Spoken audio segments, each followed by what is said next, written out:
Bonjour et bienvenue dans Easy Energy.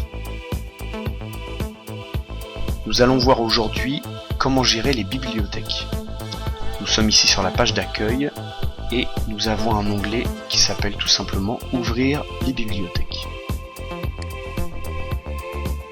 Comme vous pouvez le constater, nous avons sur le côté gauche différents onglets qui déterminent les différentes bibliothèques présentes dans le logiciel.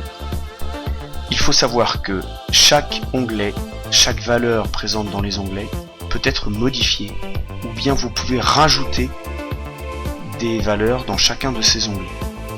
Je vais vous donner un exemple avec les matériaux. Nous avons ici une liste de matériaux assez conséquente puisque la bibliothèque par défaut en contient plus de 110. La plupart de ces matériaux contiennent un lambda. Nous avons ici un béton de chanvre avec un lambda à 0,09. Donc dans le logiciel, vous indiquerez l'épaisseur de ce béton et le logiciel calculera directement le R. Dans certains cas, vous avez un R fixe.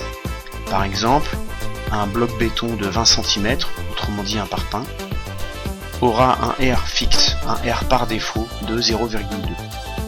Vous avez la même chose pour les briques monomures, une brique plâtrière de doublage, etc.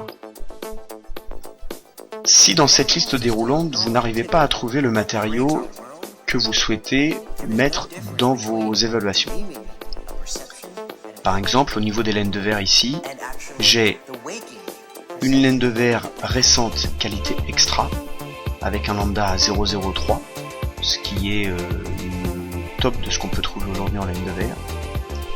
J'ai également une laine de verre récente qualité standard avec un lambda à 0,040 et j'ai une laine de verre plus ancienne avec un lambda à 0,045.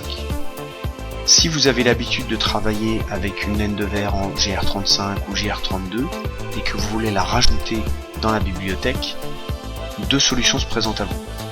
La première, vous venez cliquer sur le lambda et vous modifiez en indiquant par exemple 0,032. Attention, ça veut dire que vous perdez la laine de verre en 0,030. L'autre solution, c'est tout simplement d'aller à la fin de la liste déroulante. Vous constaterez qu'il y a toujours une ou deux lignes disponibles et je vais alors taper le nom de mon matériau, laine de verre GR32 par exemple. J'indique ici le lambda 0,032. J'indique bien évidemment que c'est un isolant.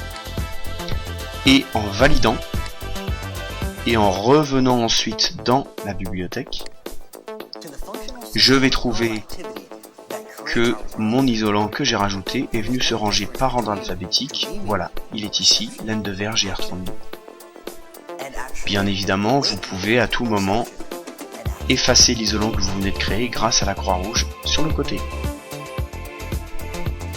Je vous remercie et à bientôt.